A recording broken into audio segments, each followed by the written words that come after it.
The cursed spirit Dagon would launch his attack of Shikigami towards the four shinobi.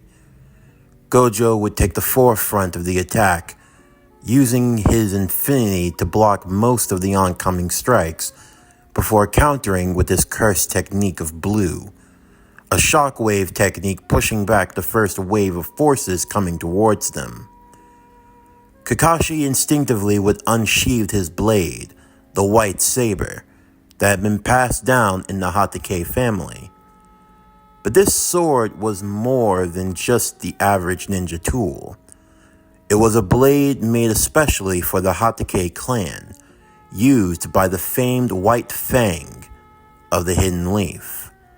This blade was also a cursed tool, a short sword that when imbued with chakra and with cursed energy, was capable of fending off against cursed spirits way more effectively. He immediately would toss the sword to Might Guy, as Guy was not one for using cursed energy, but was skilled enough to use a cursed tool instead. Suguru Geto would cover their blind spots as he started using his technique, Cursed Spirit Manipulation, summoning his Rainbow Dragon. "What's the plan, Satoru?" Geto would ask. "Our main priority is figuring a way out of his domain. Judging from the amount of cursed energy that I'm picking up from him, he's definitely a special grade." "A special grade?" Guy said. "You're acting like we're not four Jonins here. We're capable of taking him down." "Yeah, but do you have a way of countering the domain?" Kakashi would ask. Out of all of them, none of them had even managed to get to the mastery of using their own domain technique. Sadly enough, during a time of war, you don't have time to practice your techniques or to grow stronger, only through the heat of battle. Kakashi, along with Suguru and Guy, were only skilled in using the innate domain. Of course, for Gojo, breaking out through sheer force was possible, but the others would probably get killed in the process. For now, all four would stand back to back, fending off against the oncoming waves of strong torrents of the Shikigami being used by Dagon. "He's going to try to overwhelm us and probably drown us within his domain. He formed it while we were on the waters, which only gives him an added advantage." "Maybe, but every domain has a weak spot. We just have to find it." Dagon would try to go for the weakest of the four, his target being Might Guy, the one who radiated the least amount of cursed energy. Guy just barely dodged one of Dagon's punches before countering with the Leaf Hurricane, sending him back. "So, you think you can pick me off, do ya? Well, you're going toe-to-toe with the Leaf's handsome beast. It's time to turn you into fish food." "Guy, don't be stupid," Kakashi said. "That's a special grade. You can't handle it alone." "Then you'll just have to back me up." Guy's skin tone would start to change as he began the process of opening the 8 gates. Even Kakashi was starting to grow fearful, along with Geto and even Gojo. The 8 gates technique was not one that was easily mastered, and only few in the Leaf were capable of using it to its fullest extent. One by one, Guy would go through the gates: the gate of opening, the gate of healing, the gate of life, the gate of pain, the gate of closing, and finally, he reached the 6th gate, the gate of joy. Water vapor started to evaporate around him, his skin now turning to a bright red, almost the same as Dagon's own body. In a flash, he moved across the waters, using the blade given to him by Kakashi to cut down the Shikigami swarm that came towards him. Before Dagon knew it, he found himself being connected by a series of strikes and slashes as he began to use the front lotus, kicking him higher and higher into the air. The moment Dagon was out of his element, Guy would land back onto the ground, temporarily dropping the blade as he put both of his fists into the sky and began punching forward. Now, Gate of Joy! Morning Peacock! Guy would begin to punch at the air upwards. In doing so, the quick strikes amongst the air began shooting off higher and higher volumes of heat until he was creating his own fire, shooting it towards Dagon. In an instant, the cursed spirit would have to call upon the waters, using it as a shield to block him in the sky. That momentary lapse of judgment was what they needed, as Gojo would prepare his own technique, Red. Firing off the spiral of dense cursed energy, sniping at Dagon's arm, momentarily throwing off his concentration. Meanwhile, Geto would create a diversion using his dragon. Now they were starting to overwhelm the cursed spirit. Dagon would call forth even greater storms of water as he attempted to dissuade and separate the group.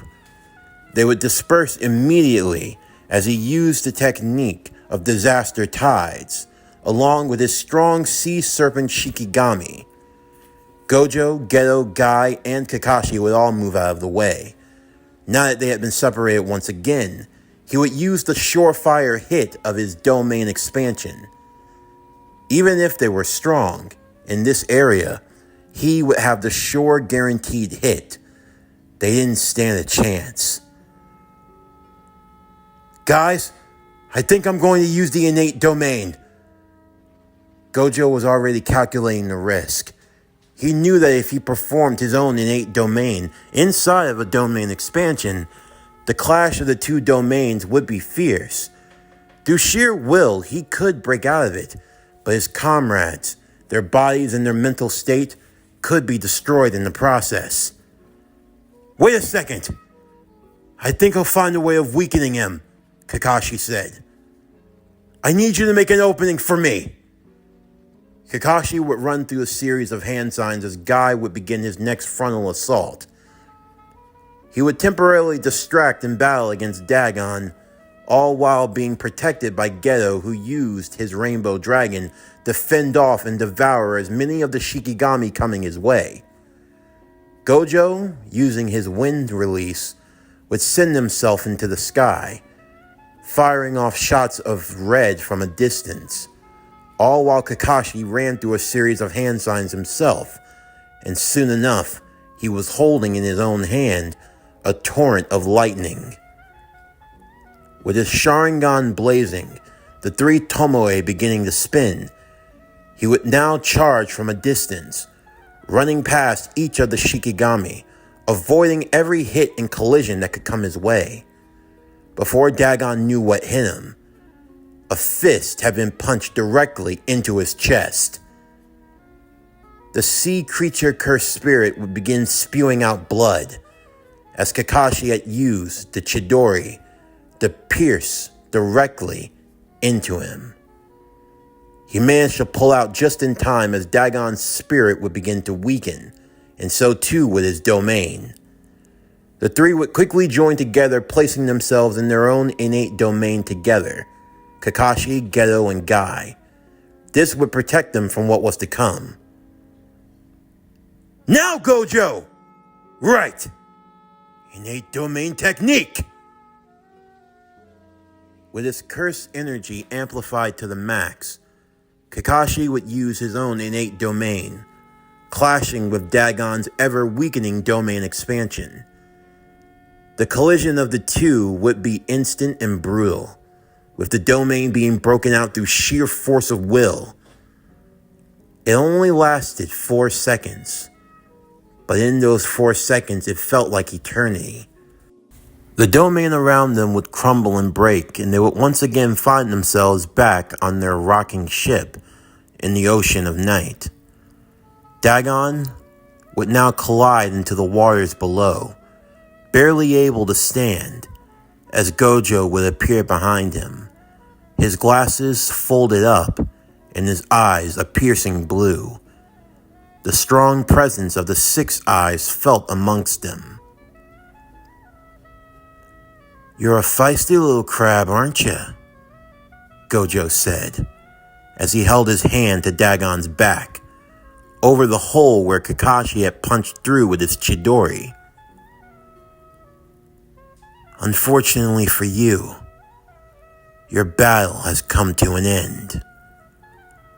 A final shockwave of blue would completely obliterate the upper portion of Dagon's body.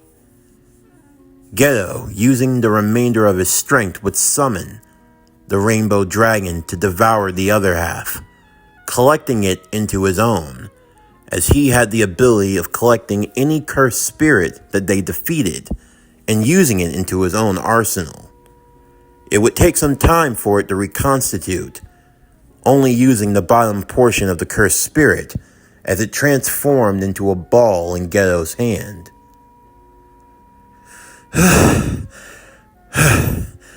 "Nice job, Satoru." "It was a collective effort. I see you've claimed your prize. It's not every day you get your hands on a special grade. I'm not about to let it go to waste." What happened next was not so savory, as Geto would swallow the orb of cursed energy from the cursed spirit, now ingesting it into his own person. "I still never get used to you doing that," Guy said, catching his breath as he finally escaped from the inner gates technique, but now it left him extremely exhausted. "It's not something to envy," Geto said. "It tastes like I'm eating a dirty dish rag." "We need to recover," Kakashi said. "The last thing I expected was for us to get into a fight with a special grade. You guys might need to recover. I'm gonna be just fine. Honestly, I could just move on ahead and save us all the trouble." Kakashi didn't like that idea at all. But out of everyone, Gojo was the only person that seemed to be completely unharmed from the battle, while they were giving it their all just to survive. "We can't let you go alone. We have to stick together and..." "Look, I'm gonna save you the trouble right now." Kakashi was stopped by Gojo's words. "Don't project your weakness onto me. Seriously, it's annoying." "What was that?" Kakashi said, as he stumbled onto a knee, immediately grabbing his headband and covering his Sharingan. "What's the matter? You only fought for a few minutes, and yet you're already tuckered out. Because the Sharingan doesn't belong to you. It drains your body quicker than most. It didn't come to you naturally. You're overexerting yourself, and for what?" "Shut up, Gojo. You need to hear this. The fact is, there are people in this world stronger than you. You won't be able to save everyone, not with an attitude like that. You all need to rest. You've pushed yourselves to your absolute limit. I can move on ahead and scout the island. By the time you get there, you should be recovered enough. I can get in there, I can get Rene, and I can get out. It's no issue at all. You just be in my way." The other 3 would take offense to this, but before they could say anything, Gojo was gone, Kakashi cursing under his breath, as Geto would place his hand on his shoulder. "You know how Gojo can be sometimes, Kakashi, but he has a point. Out of all of us, he has the best chance of getting to Rene faster. He can get her out and get her back here. Yeah, but it's just... I understand. It's not you, Geto said. It's this war. We've been fighting for so long. All because the Hokage can't see the error of his ways. What are you talking about? Guy would ask. Don't forget, it was the third Hokage at the behest of the elders who started this war. And now that we have a chance to end it, they're only continuing on because they want to dominate, gain more territory. The more people die, the more cursed spirits form into the world. War, violence, chaos. It's like a breeding ground for the curses. Even the barriers around the village can only do but so much. I've been with some of the platoon squads that have to reinforce the seals. They're only getting more and more dangerous each day. And then worst of all, the Jinjurkis, the ones who are supposed to protect their villages. They're only curses who cause even more trouble than the spirits and even the ninja. Kakashi knew who Geto was talking about. Of course, Konoha was famed for having their own Jinjurki, Kushina Uzumaki, the one who possessed the cursed nine-tailed spirit, the strongest of all of the tailed beasts. But even when she was deployed in war, she never used the beast power, for fear that she could lose control of it. Of course, she was powerful on her own, after all, hailing from the famed Uzumaki clan. But still, there were others who felt like she wasn't using her power to the fullest extent, and that was only perpetuating the war even further. The three would sit in silence as they went through their pouches and their medical kits. All they could do now was wait for Satoru Gojo. In a short amount of time, he would arrive to the island, his six eyes working overtime to find the exact location of Rene.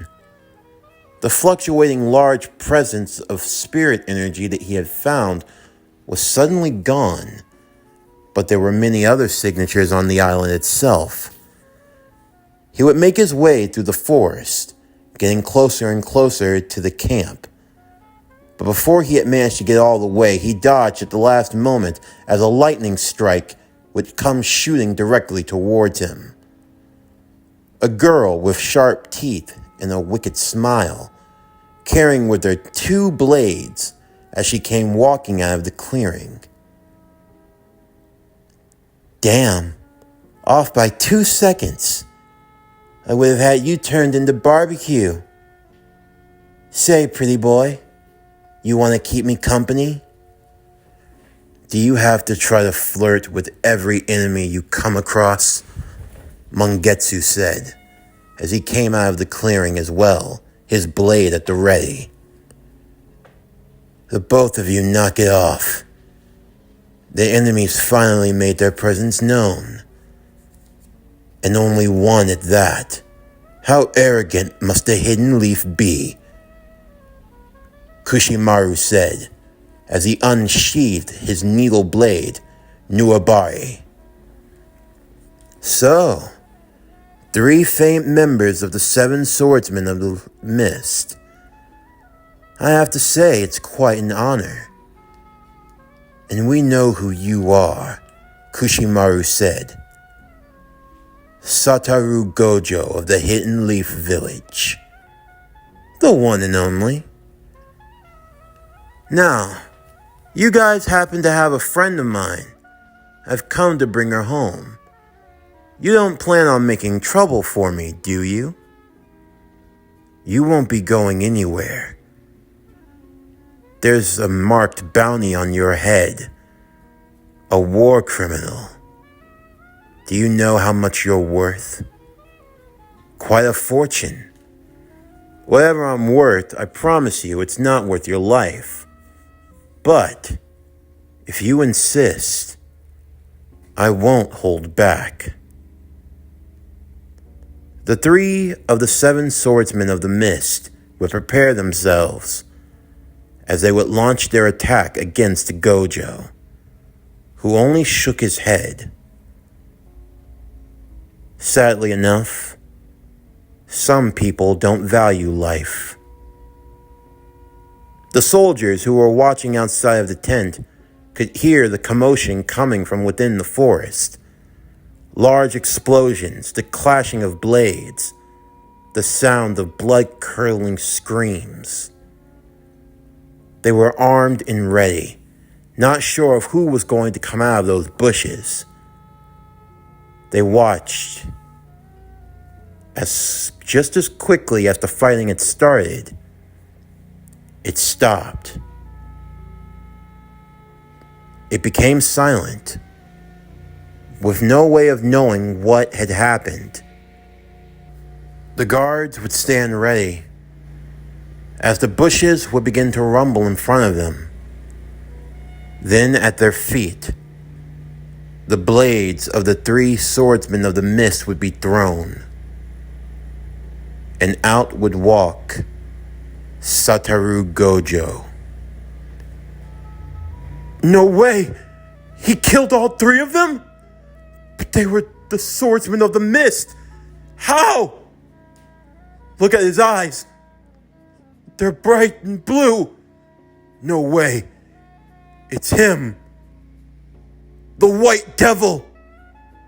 Satoru Gojo! Hey, do yourself a favor. If you survive this, of course.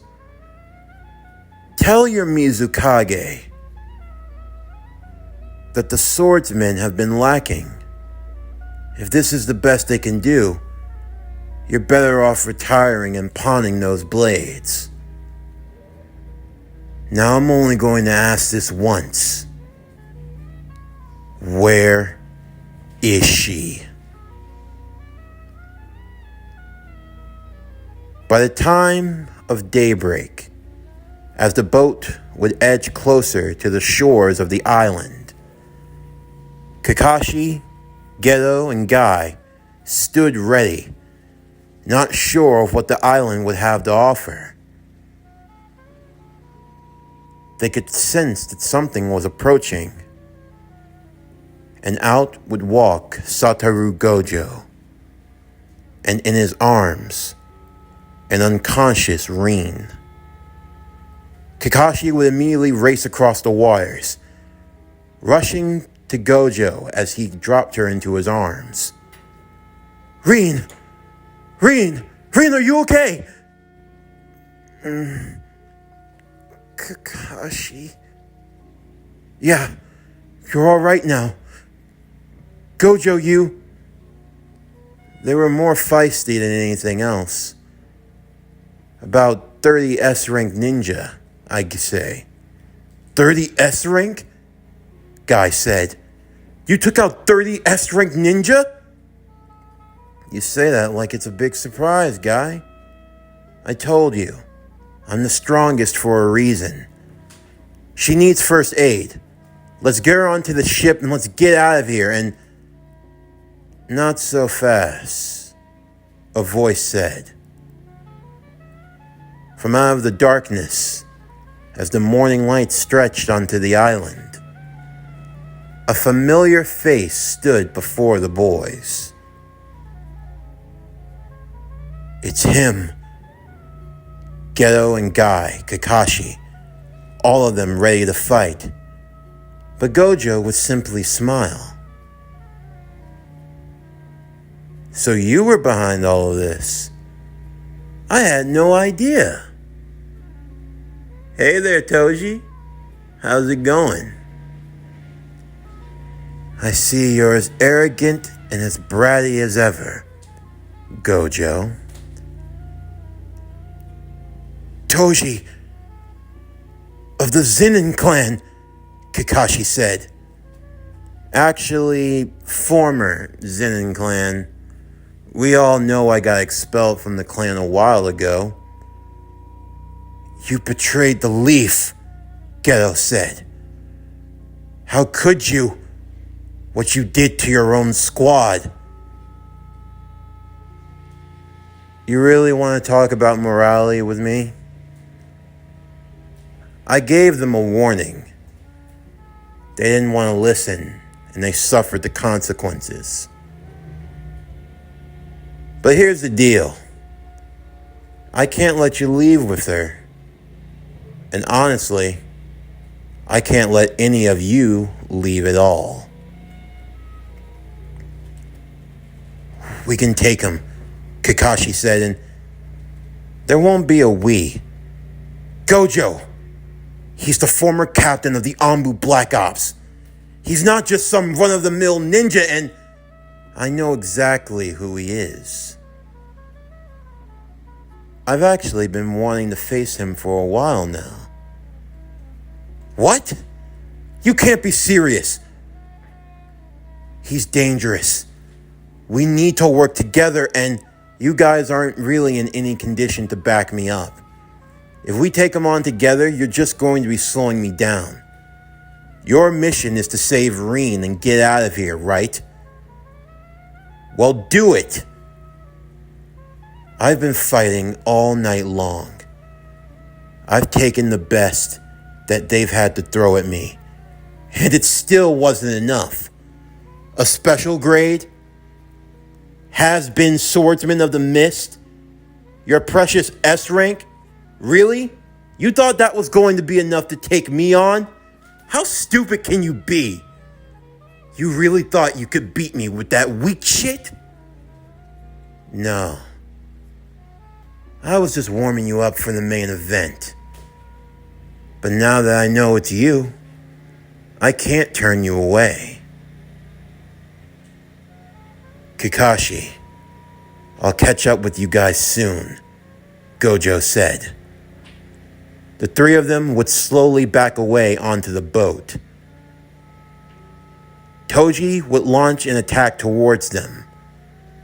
But instantly, Gojo would clasp his hands together, and the boat would disappear.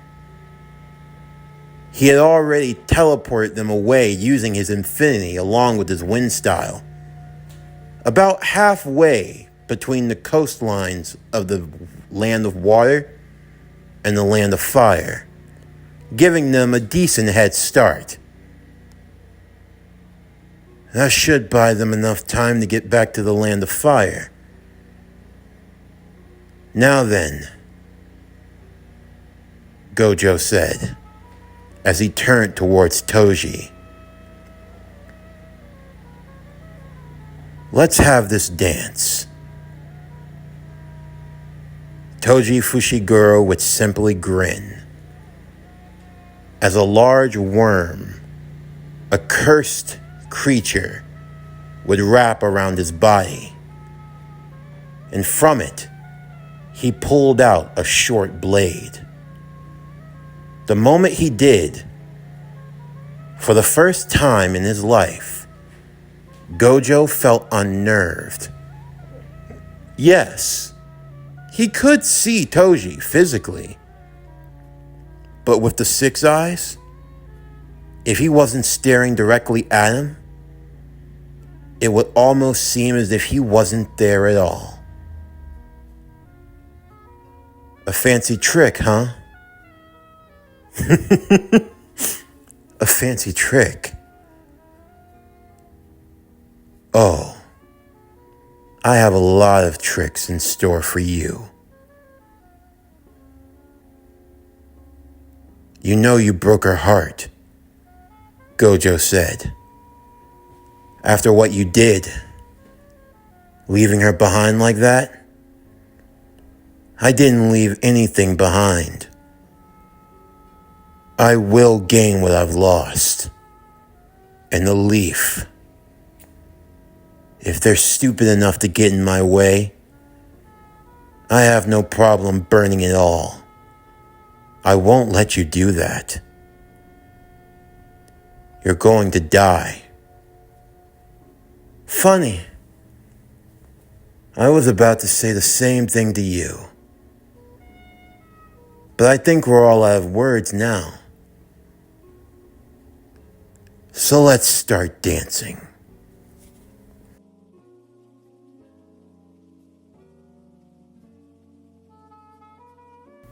This concludes Naruto, King of Curses. What if Naruto was a Jujutsu sorcerer? The Cursed Jinjurki Arc, Part 2. As always, if you enjoyed today's video and everything else that we have to offer, then please don't forget to like, comment, subscribe, share, and hit that bell for post notifications so you can stay up to date on everything that is PowerCore Productions and Podcastings that has to come out now and in the future. And stay tuned tomorrow as we conclude Naruto, King of Curses. What if Naruto was a Jujutsu sorcerer? The Cursed Jinjurki Arc, Part 3, the finale of this 3-part event. But anyway, that's going to do it for the end of today's video. I'm J. Ron Harrington with PowerCore Productions and Podcastings, signing off, and I'll see you next time.